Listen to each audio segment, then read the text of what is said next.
Hi, Sasha here with Vino Lust. Today we're talking about Old World and New World. So, Old World and New World are descriptive terms we use to describe a style of wine based on specific structural characteristics. I know it sounds like a mouthful, but let's break it down a little bit. So we start off by going back to the vine that the grapes actually come from. The majority of all wines that we drink come from a single grapevine species that is native to the European continent and the Mediterranean basin. It's not just the vine, though, that originates in this area. It's also our traditions of grape growing and winemaking, and so, for those reasons, we refer to Europe as the Old World.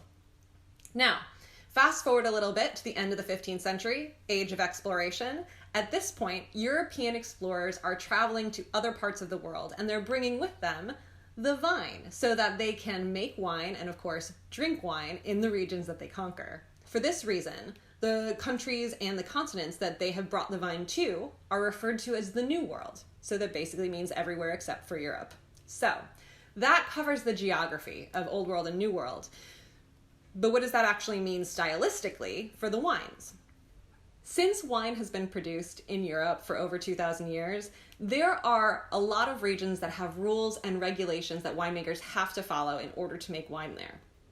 This, in combination with winemaking traditions that have been passed down generation to generation, a cooler overall climate, and really ancient soils, lends to the flavor profile of Old World wines. These wines tend to be lighter in alcohol and in body, have higher acidity, and generally a more minerally, earthy-driven flavor profile. Now, a wine described as New World in style. These wines tend to be fuller-bodied, richer, a little bit higher in alcohol, with lower acidity, but most importantly, really fruit-forward, predominantly fruity flavors.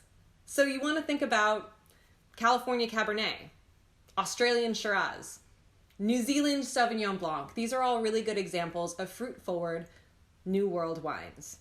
A lot of this has to do with the hotter climate that we find in the New World wine-growing areas.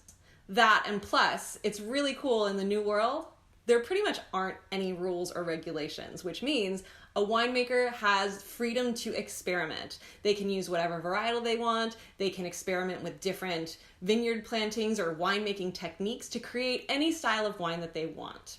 That being said, the terms New World and Old World are no longer defined just by geography. Because we have such advanced knowledge of winemaking techniques and really advanced equipment, you can have a New World producer that actually makes an Old World style wine, and vice versa. Crazy, right? So really it's about what the winemaker wants to make, and ultimately what you like to drink. So, find your style, open a bottle, take a sip, and enjoy. Thanks for joining us. Please feel free to leave comments in the section, subscribe to the channel, and if you have any questions, I'm around. I'm happy to answer them. So thanks for joining and take care. Bye.